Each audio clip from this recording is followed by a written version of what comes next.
Welcome back, everybody. I'm going to discuss today about the TRX and daily driving it. Let's just put it this way. I love it. I love driving it every day.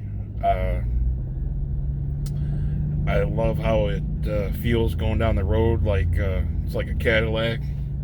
It's got, decent power. And I don't know, it looks cool. But anyway, besides all that, the problem is that I do love the truck too much to where I don't really want to put daily mileage on it. Like, I want to use it for what I want to use it for, but like just to drive to work, I don't really need something like this every day just to drive to work, especially when I look at what I do. Sometimes I can work 12-hour 16-hour days, and so essentially I drive it there, I park it in a parking lot that's got the sun cooking on it all day, and then I get back in it when I get back in for the night to drive it home, and that's all I do is drive it home. So it goes to work and back and nothing else.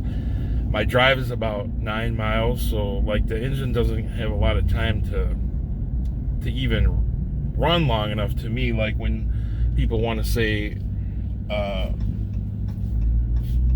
you should burn the condensation out, run it long enough for that to happen, like get your oil up to temp and everything.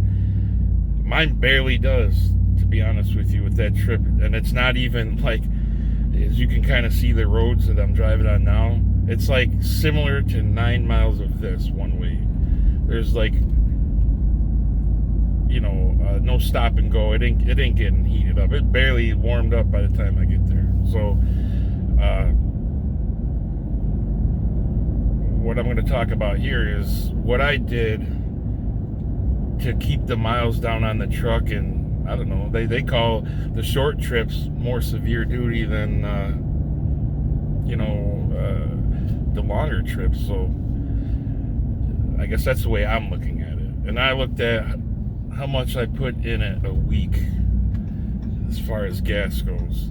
Now, I don't just go to work, so obviously if I work 6 days a week, we'll just say it's 20 miles a day, that's 120 miles. I do other driving, so I basically put about $120 in it a week. Okay, that's $480 roughly a month just in gas. So it's not that, even like I said, it's not the fact of paying for the gas. It's just that I want to use that amount of money as like an equation to why I did what I did, to alleviate putting unwanted miles on this truck for no reason. Like, I'd rather have some other option than to just drive this truck to work and back and not needing it. So I want to show you what I did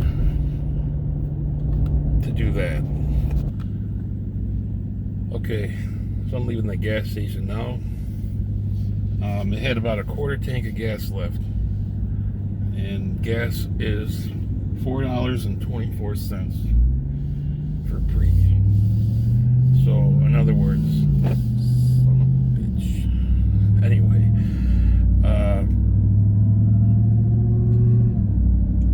my average, I did the total gas mileage. I had left the trip odometer for trip A. I'm leaving that. I'm never going to change it. So I'm leaving that run for the life, and that'll keep the, unless there's somewhere else where you could just pick it up, but it's keeping the lifetime mileage.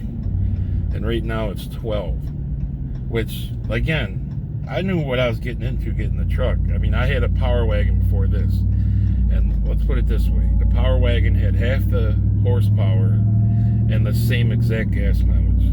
I got on average 12, and that's it.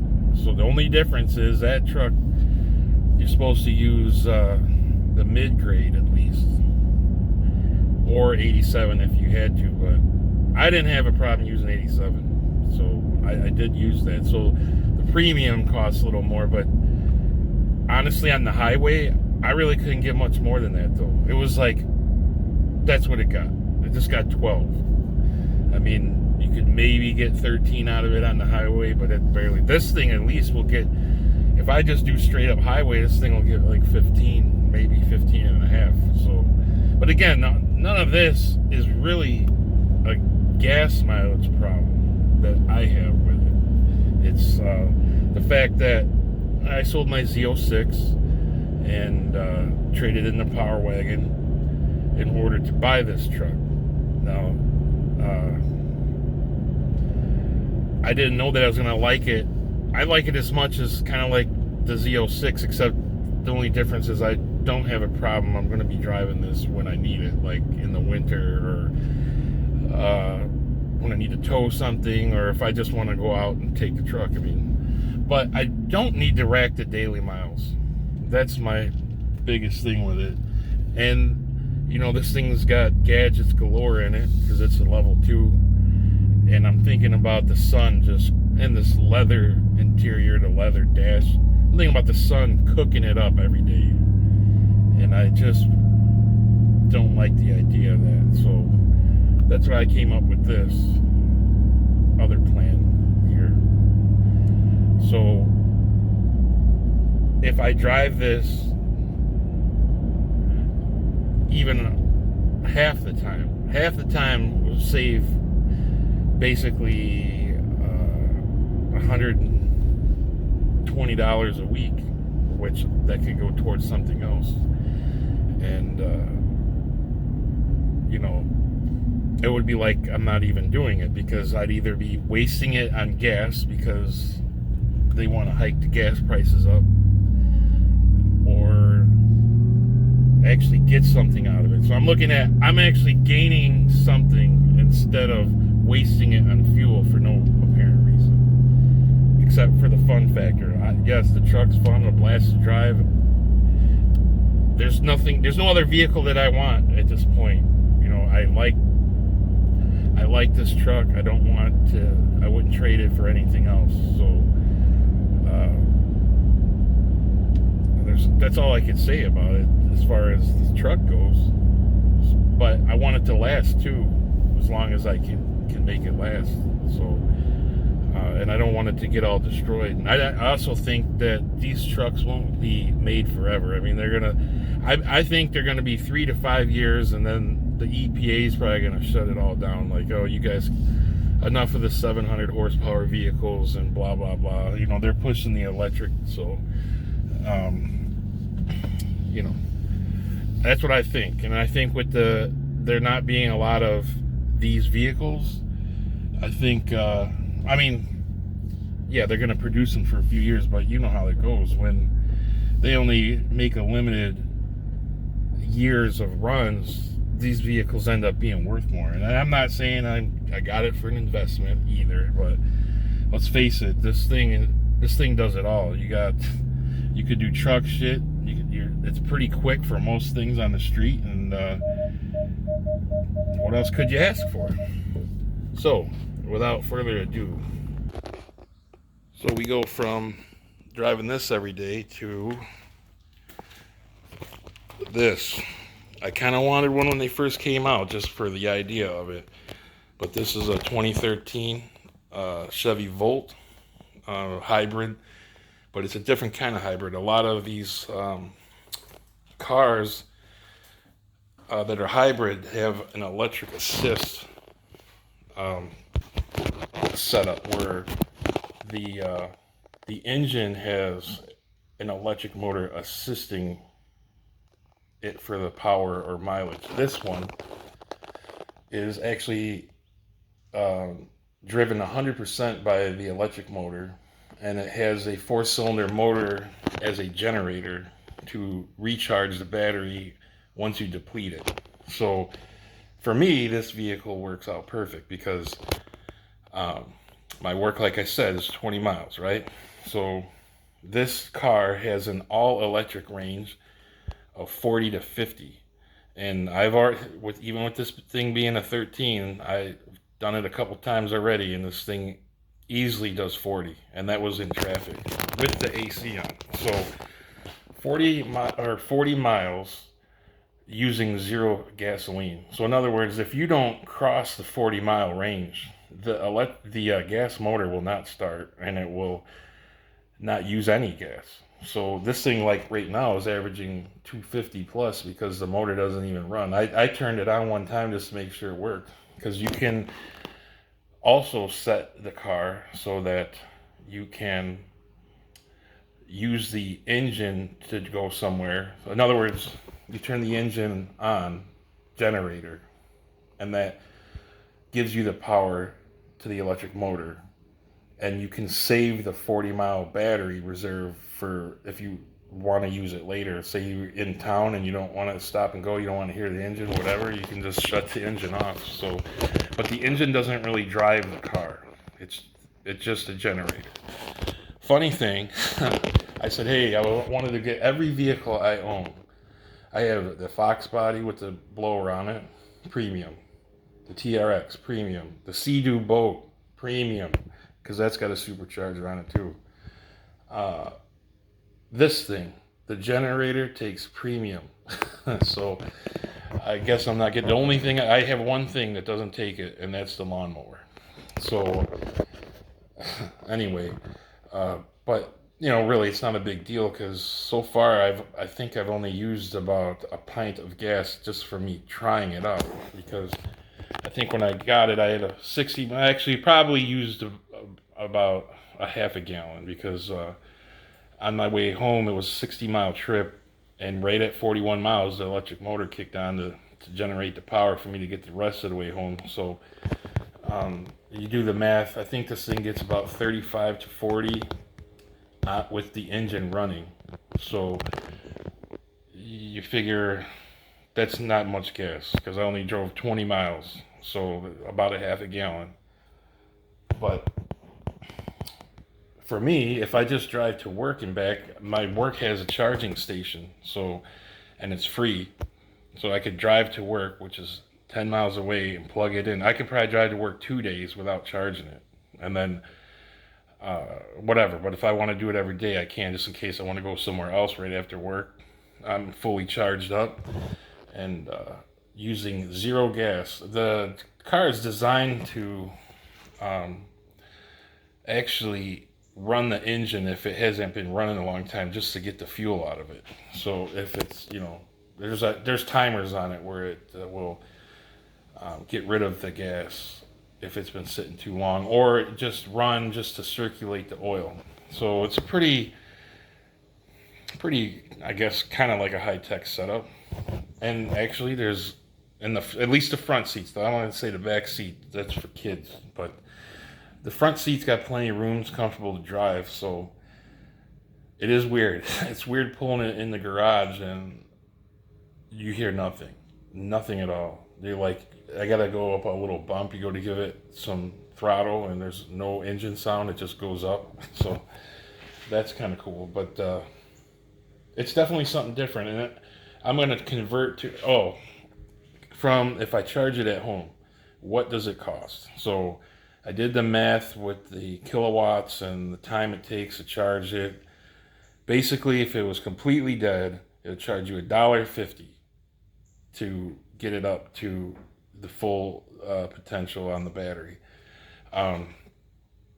With on 120 volts, it takes 8 hours. On 240, it takes 4 hours. So I'm gonna wire up the 240. I don't have 240 in my garage.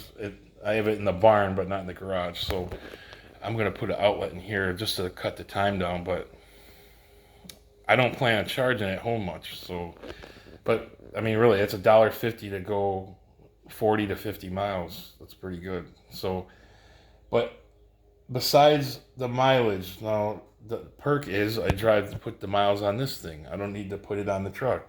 So Oh, and back to what I was talking about earlier with the gas. So let's just say I spent $480 a month in gas. Well, this thing essentially is going to be free until, if I take a slightly longer trip, which I do go up north once in a while, and that's about 60 miles away. So I could get almost there on a battery charge, and um, I use about a half a gallon of gas to get there, and on the way back I use about 2 gallons. So 2.5 gallons compared to what that thing would use in the miles, but saving a lot of money with the gas, obviously. So I pay. These cars aren't that expensive, especially if you get them used. And I did a lot of research on them. Nobody complains about them. As far as reliability, they're pretty good. Uh, Everybody talks good about them that has them. So I haven't really seen any complaints about them. So I guess what I'm getting at is if I drive the truck, let's just say half of the miles that I did before. Now we're looking at $240. Well, I did finance the car. Uh, the price payment is under 200. So the way I see it is I gained a car, saved the miles off of the truck. The offset of saving the gas versus getting the car, it just made sense because I could either not get the car and then rack miles up the ass on that truck and go through a shitload of gas, which I could have done, or actually it's a little less money with the car, and plus my insurance I think is lower because now that truck is not my primary, this car is. So that insurance on the truck will go down. So save a little bit of money, gain a car, and save the miles on the truck. So as far as this thing goes, I mean, it's plugged in right now. Yeah, every time you open the door, it'll tell you what you got. Now it'll say 37 miles on it, but it actually is a little more than that. That's just what the average is, like, depending on how you drive it. So if I could tell you this, if I can get 15 miles to the gallon out of that TRX, I got skill. Okay, I learned it from the Power Wagon. The Power Wagon did all the training for that. It definitely helped me learn how to do it. So this is what we got.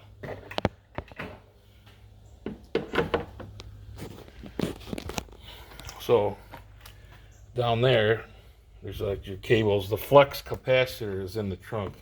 So anyway, you got your power cables here. Here's the generator. So that's a 4-cylinder engine that just generates power. Now, under high load, I guess there's different clutches in there. Under max demand, the engine will couple itself to the electric motor to assist it a little bit. But in normal operation, this motor does not couple to drive the car. Just in max power situations, I guess it will couple. There's 2 clutches in there, and they apply and unapply depending on the demand of the electric, and also when you brake, when you slow down, it regenerates and puts power back into the batteries. So that's how you can get it to last longer than the miles that it's telling you. I'll tell you what, the back end, the storage area is got like room galore. I mean, I'm probably never really gonna have passengers in the back, so those seats fold forward, and this is like all level and flat in the back. Like, you put all kinds of shit back here. So and then the regular 12-volt batteries in there. But yeah, I'm digging it. I never really. Well, I did always think that I would like this kind of car because it's not just electric. It does have an engine, so like if you can't go to a charger, it's still going to keep going. It's not going to stop. And with the engine, it's 35 to 40 miles to the gallon with the generator running. So that's almost triple of the truck. So, and I don't know, these gas prices seem to be even going higher. So like I said, that's not my main reason. It isn't really the gas. It is and it isn't. The fact that I could gain another vehicle by not spending it on gas is my main reason. So it just made sense to me. And I want to save that truck. Now, as you probably saw around here, I got all kinds of stuff. I got leftover. Hey, anybody need some Z06 wheels? I got them. So I'm going to clean it up in here. Because no, I know people are thinking, so I'm going to park the truck outside and the Volt gets the parking. The garage, no. So I plan on, I have a pole barn in the back that's got all my shit. So all of this stuff's going to get out of here. So it's just going to be vehicles in here. That's it. And the air compressor in the corner. But then I should be able to fit the truck and this car in here together. So that is my next project. I mean, to me, the TRX has got everything done to what I wanted to do. So I don't think I'm going to do much more to it. Possibly some headers if they come out in the future. But I'm waiting for tests and pricing. The pricing on them is absolutely insane, I think, for some. I'm telling you, there's shorty headers. They are not mid-length. I don't know how they're calling it that. So, but I don't think there's power to money ratio is worth it. So efficiency wise, if you can make it more efficient, I don't know how it would be worth it either, but we'll see about that. But other than that, the truck's got everything I want on it, so it's going to stay the way it is. Low to mid 12 seconds is plenty fast enough for that thing. Let's face it, people are worried about how fast it'll make 900. What are you going to beat? You're still going to get your ass mopped by a Z06 or a Mustang or whatever. It's just not going to. I had a Z06. Coming from a Z06, the truck is never going to be a Z06. Okay? It's a good mix of a truck with a Z06, but it is not a Z06. So, best of both worlds to me. It's fast enough and does truck shit. So, anyway, so that is what I did. So, I'm looking forward to this driving to work for free thing. And, yeah. So, yeah, if you want to save your truck miles and that's what you bought as a everyday daily, this is a good option if you want to think about, hey, you know what, instead of me paying this inflated gas price, why don't I gain a vehicle out of it and save my truck? So that is my opinion on what is a good idea to do. And I don't know if you like what you're seeing, hit the subscribe button. And also, I obviously will start doing videos on Chevy Volts now. So I will be getting back to the Fox body. It's just been kind of in hibernation right now because I've had other stuff going on. So I don't really have much time to fool with it. So, because the next thing I got, I mean, I got it last year, all the stuff to fix the air conditioning on it, and I haven't had time to do it, or maybe it's not the time, but I haven't had time where I wanted to do it. So, for some reason, the older cars, like even when it's hot out, they don't feel as hot as these new cars do without the AC.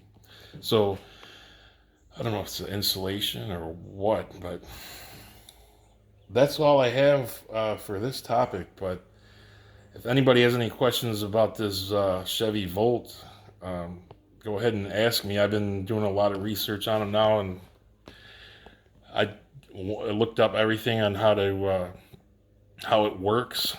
And I don't know, it's a pretty good setup. I mean, I don't want an all-electric car, at least not at this time. This is a good option. That way you do not have to worry about the battery going dead and you're screwed. So Um, it's just that I wouldn't pay 40 grand for it. I mean, this was a quarter of that price. So it's a good option to do at that price front, because I think it's cost effective in that way. Instead of, that's a lot of money to try to save gas if you're buying it, in the 40s. But yeah, keep your like I said, I do like the option that you don't have to use the battery right away. You can run it on hold mode, which means it holds the charge at its status of wherever you have it. So if you have it full, you hit the hold button, it will hold the battery at full and just run off the generator. And then let's say you ran it till it runs out of gas, well then the battery will kick in and it'll take you until whatever. There is another reserve, so even if you run out of gas and what they call battery, there is more of a battery reserve. It like gives you basically no power, but it will take you another 10, 15 miles or whatever to get where you need to go until it completely depleted. So anyway, there'll be more videos to come on that. I find it interesting. This is my first electric car, so I think it's going to be a good experience. So anyway, now this is going on a little long. So until next time, I'll talk to you later.